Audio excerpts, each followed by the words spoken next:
إذا النجوم في وداع كبير لمسيرة كبيرة ممتعة في هذه النسخة. أمر محزن. من أين تبدأ؟ خصوصا هناك أسماء قدمت وأمتعت وأطربت كثيرا في عالم المستديرة. قد يكون هذا المونديال هو المونديال الأخير لهم كما يسمى في الرقصة الأخيرة. ونبدأ مع ميسي حامل لقب هذه النسخة وهذه البطولة. صحيح مشير، صحيح. مثل ما هي الحياة، الرياضة وكرة القدم خصوصا، يعني هذه سنة الحياة. يعني في جيل يمشي وجيل يحضر، مثل ما كان قبل بيليه، مثل مارادونا. يعني هذه أجيال بتروح وأجيال بتأتي. ميسي، رونالدو، صلاح، محرز، نجومنا العرب اللي نفتخر بهم. بس ميسي ما يتعوض، يعني ما يتكرر، يعني ولا مارادونا يتكرر، يعني مارادونا، ولا ميسي، مارادونا. يعني كل مرة رونالدو، كثير كل مرة بيجي جيل، كل مرة بيجي جيل. يعني لا بيليه يتكرر ولا مارادونا يتكرر، ولا يعني في اسماء صعب انها تتكرر. شوف تعجز حتى الارقام، تعجز في كتابة اسطوريات هذا النجم. نعم. يأتي ميسي ورونالدو وكذلك. لا خلينا في ميسي، لأن ميسي يعني صعب النصف. ميسي استكمال الحديث. ميسي ربما ما يخليه فرحان شوي ميسي أنه متوج بكأس العالم، أنه خذا كأس العالم. يعني إذا لاعب ياخذ كأس العالم، هذا شيء يخليه يعني فخور ويخليه مرتاح، ما فيش ضغوط. يعني ليس مثل رونالدو هذه فرصته الأخيرة مثلا. نصل يا رونالدو. إذا ميسي، من يريد أن يعبر عن ميسي، وأنتم صحفيين يجب أن تعبروا بتعبير دقيق. لا، هو تعبير دقيق إحالة على تاريخ المونديال. لو تذكرت معي، وأنا أذكر وزميلي مساعد يمكن يذكر معي لأنه من سني على كل حال، غادر بيليه كأس العالم وهو واضع بين ايديه كأس العالم 1970. اوكي. غادر فرانس بيكنباور كأس العالم وفي يديه كأس العالم 1974. اوكي. غادر ايضا لاعبون اخرون، لكن في المقابل ميسي في اساطير غادرت كأس العالم بالدموع. انا اذكركم بدييغو ارماندو مارادونا، غادر مونديال 1994 وهو مطرود. ايضا زين الدين زيدان غادرها بالحركه اللي تعرفونها. ميسي اليوم يريد ان يغادر كاس العالم وقد حقق ما لم يسبقه اليه احد من اساطير الارجنتين، انه يفوز لثاني مره تواليا بكاس العالم. هل هذا ممكن في هذه السن بهذا المستوى؟ انا اعتقد الروح القياديه التي يملكها ميسي، وايضا العبقريه المتفجره فيه والتي لم تنل منها السنون، اتصور على انها ستقود ميسي لكي يوضعنا امام مونديال تاريخي. هنا ميسي رفع هذه الكأس الغالية في الملعب المونديالي، ملعب لوسيل المونديالي، في أجمل صورة. ودائما مثل هذه النسخة صعب، لكن الأمر التاريخي المفرح لميسي بشكل خاص والجماهير الأرجنتينية أنه رفع الكأس. لذلك يسمى بمونديال ميسي جماهير الكرة العالمية وليس فقط من عشاق. وقد يسمى المونديال الحالي هو آخر مونديال لميسي. ما هو غالبا بنسبه 99% هيكون اخر. لا، هو يا صابر مونديال قطر، هو مش مونديال في انا بتكلم على جماهيريه ميسي. ما احنا بنتكلم على مونديال مارادونا اللي فاز بيه، مونديال بيليه، للاعبين وللابطال. رايك يا صابر انه يعتزل بعد رفع هذه الكاس؟ كان يجب ان يعتزل ولا يشارك في كاس العالم؟ انا شخصيا في هذا التوقيت كنت بطالب بكده، لان لم اكن اتوقع انه ميسي قادر على تقديم المزيد والعطاءات، ولكن ما يقدمه ميسي في الفتره الاخيره بيقول يا راجل. حتى الوديه اللي كانت اول امس، بمجرد ما نزل عمل اسيست اللي جاب ركله جزاء. يعني لسه ميسي دلوقتي، وممكن بعد كده يعني. وانا هذكرك كمان لما نروح لكريستيانو كنا لا بنروح لكريستيانو معك. نروح كريستيانو، نروح لكريستيانو، نروح بنرجع لمساعد، برجع لك ميسي وكريستيانو. لكن مع ذلك سيسأل ميسي لانه لم يستمع الى كلام صابر، كان لازم انه يروح قبل. يلا. كريستيانو رونالدو دوس سانتوس افيرو. ظاهره كونيه، ظاهرة كونية بالفعل. ده مش مجرد نجم في سماء كرة القدم العالمية. أنا في رأيي الشخصي هو شمسها التي لا تغيب. كريستيانو رونالدو سيبقى اسم محفور في الذاكرة. ما كتبش صفحة في صفحات التاريخ، ده عنده كتاب لوحده في التاريخ. كريستيانو رونالدو كتابه اسمه كيف تصنع المجد، بقوة وبإرادة وبعزيمة. كريستيانو رونالدو دايما بيكسر كل التوقعات، دايما بيخالف نواميس الكون، نواميس الكون دايما احنا دايما بنقول العمر خصوصا مجرد رقم. معنويات كريستيانو مرتفعه، حقق الدوري مع النصر السعودي.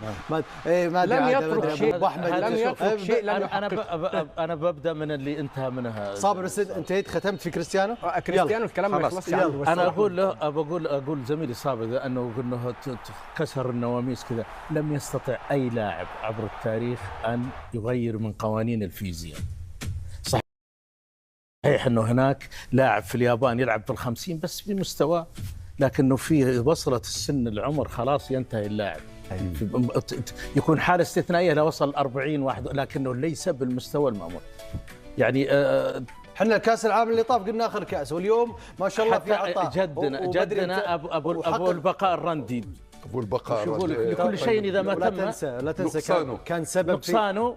ولا يغر بطيب العيش انسان، ولا يغر بطيب العيش انسان. هذا لكن انا ادخل نقطه ثانيه. احنا ليست الامر مرتبطه. شوف الاساطير الموجوده اللي تبي تودع فيه كم اسم. لا تروح كم اسم، لانه هو كان سبب في تاثير، وكذلك احراز النصر الدوري السعودي كريستيانو. طبعا يستاهل.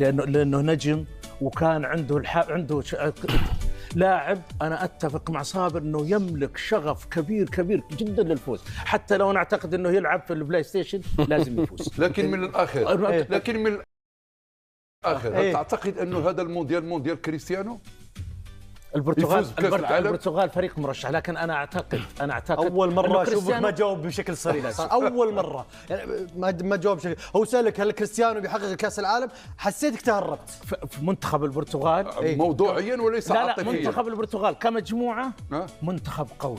طيب كمجموعه كريستيانو ليس كريستيانو السابق. طيب وانا اتوقع انه يكون اسير دكه البدلاء كثير. يعني بيسوي مشاكل بالفريق؟ بيسوي مشاكل؟ هو عاده هو لا يقبل الا انه يكون ايش داخل الملعب. ويسوي مشاكل. رونالدو دخل انه كانه هو يعني مثلا يؤثر سلبيا في تواجده بالتشكيله الاساسيه على الفريق. هذا اللي فهمناه، صح ولا لا؟ اللي فهمته صح. انت فهمته صح. لكن انا اعرف انه رونالدو من الشغف اللي فيه لا يقبل انه يكون بديل، وخاصه في كاس العالم، وخاصه انه اللاعب الوحيد اللي سجل في كل المونديالات اللي شارك فيها 5. يا اخي سجل في المباراة المهمة للنصر في اخر مواجهة هدفين. تفضل نبيل. شوف رونالدو يفضل دائما رونالدو. هنيئا للجماهير السعودية بتواجد رونالدو في الدوري السعودي بكل صراحة. بس انت توجه هنيئا، يعني ابو احمد وهنيئا من ضمنهم اكيد. ابو احمد طبعا انا اتلقى اي شيء يرفع ترى ابو احمد يشجع الكل، يعني ما عندك ميول. يرفع الكرة رونالدو شيء قيمة كبيرة. انا ولا يشجع الكل. سعودي. خليك مع الكل.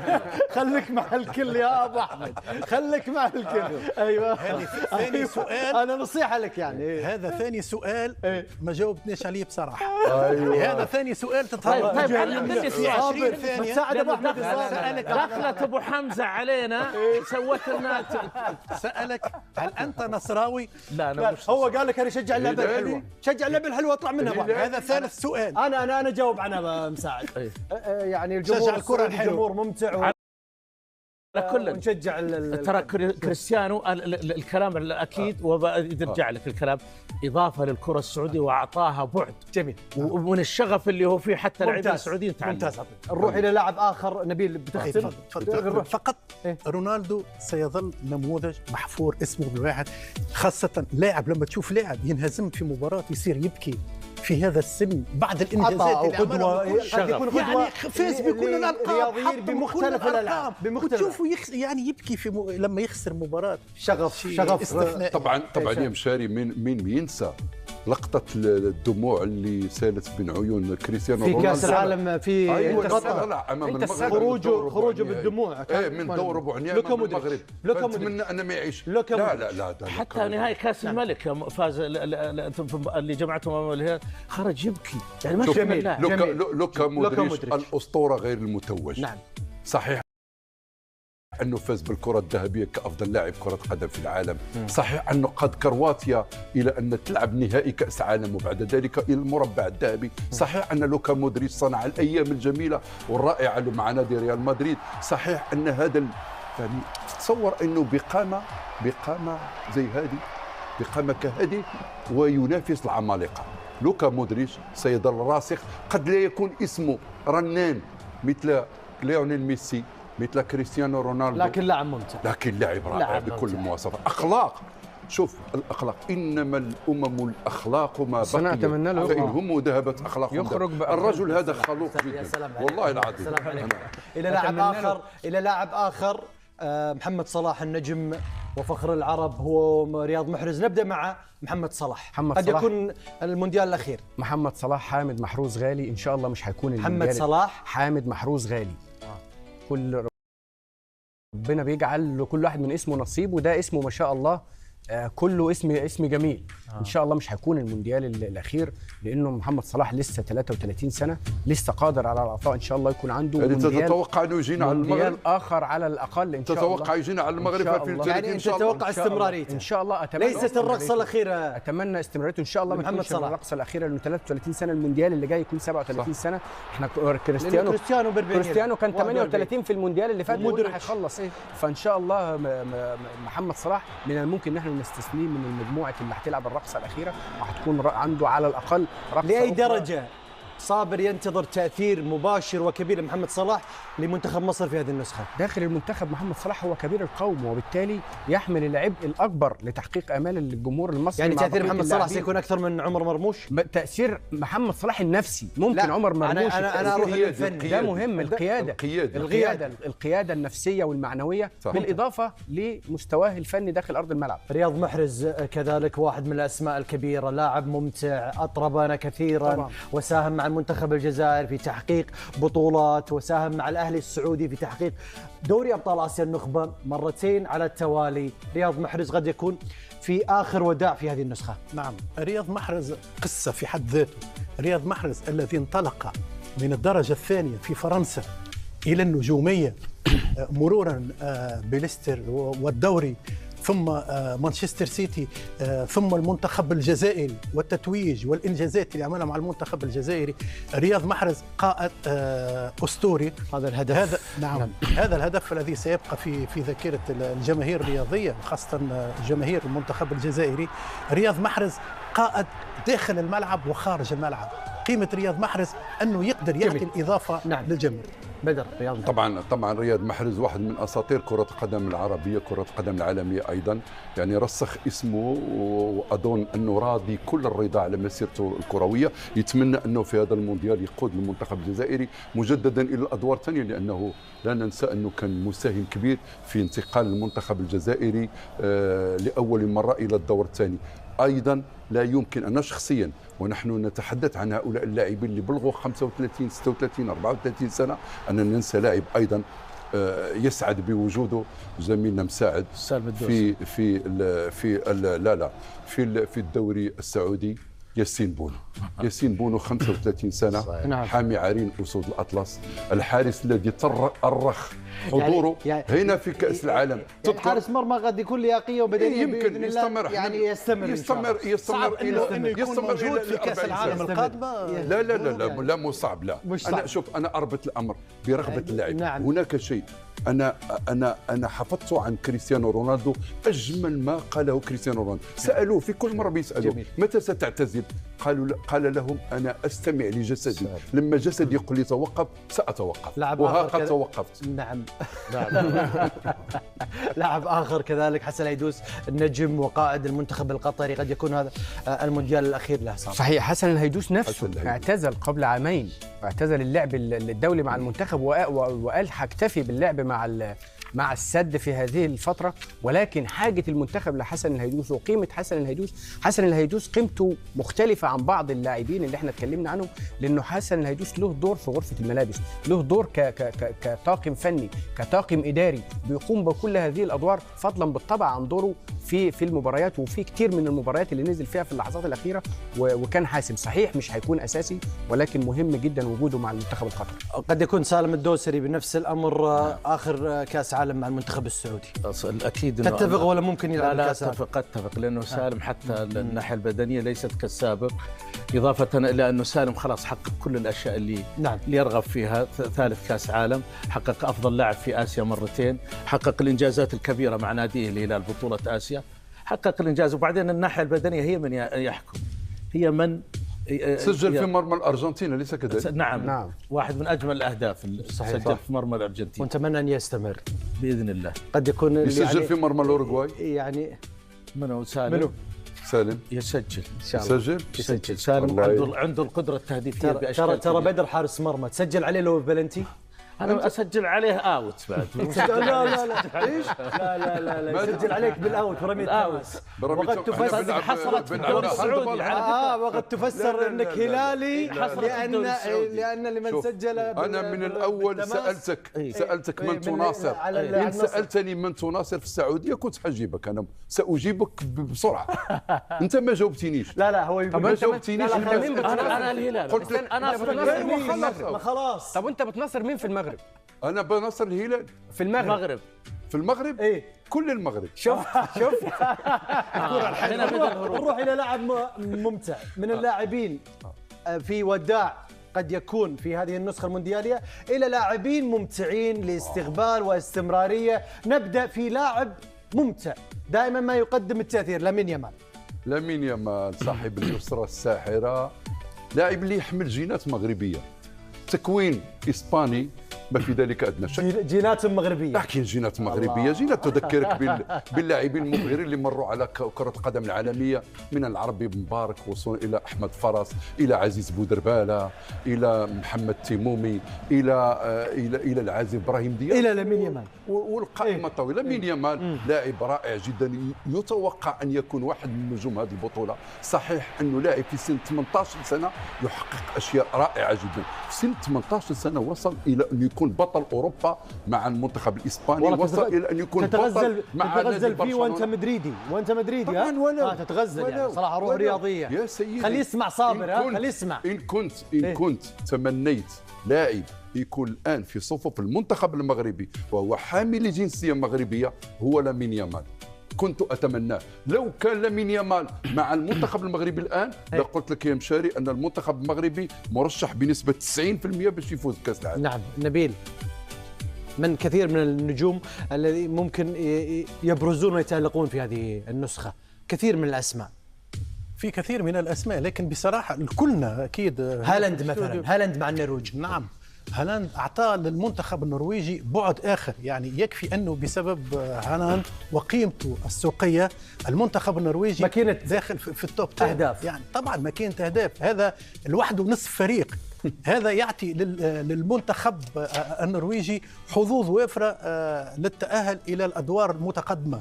هالاند، وكمان لا ننسى أنه جنبه أوديغارد، ممكن هذا الثنائي يشكل قيمة كبيرة لمنتخب النرويج. هالاند الذي قاد النرويج لأول مونديال منذ عام 1998، كذلك لاعب مهاجم الكل يتمناه، هداف، خصوصا أن لاعب وسط أوديغارد لاعب أرسنال في مسألة الصناعة. يعني منتخب يتوقع أن يذهب بعيدا في هذه النسخة. منتخب النرويج قصدك؟ نعم. وهالاند منتخب النرويج الآن منتخب مختلف جدا، فريق منتخب صلب جدا، حتى أنه شفنا مباراته أمام إيطاليا كأنه في نزهة في الملعب 4-1، كأنه في نزهة في الملعب، فريق ينفذ كل شيء يريده مدربه.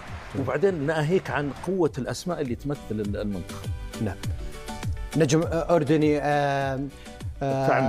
موسى التعمري. موسى لاعب تقني، لاعب على أعلى مستوى تقنيا وكرة القدم، بس إنه يحتاج اشياء اكثر مثل السرعه وما السرعه. يا مشاري انا شخصيا لا والله انبهرت انا بلاعبين، وانا والله خذ وقتك يا صابر. لا انا خليله. لا، انبهرت بلاعبين عربيين في الدوري الفرنسي. نعم. اولهم موسى عبد الحميد، سعود عبد الحميد. نعم. في صفوف نادي لانس اللي توج بكاس فرنسا. نعم.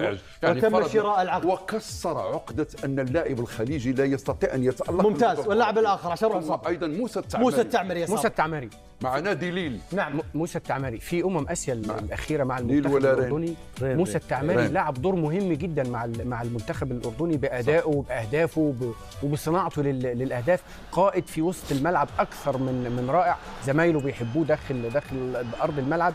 مستواه الفني بيأهله لتقديم افضل العطاءات. سنه لسه صغير، قادر على افاده المنتخب الاردني.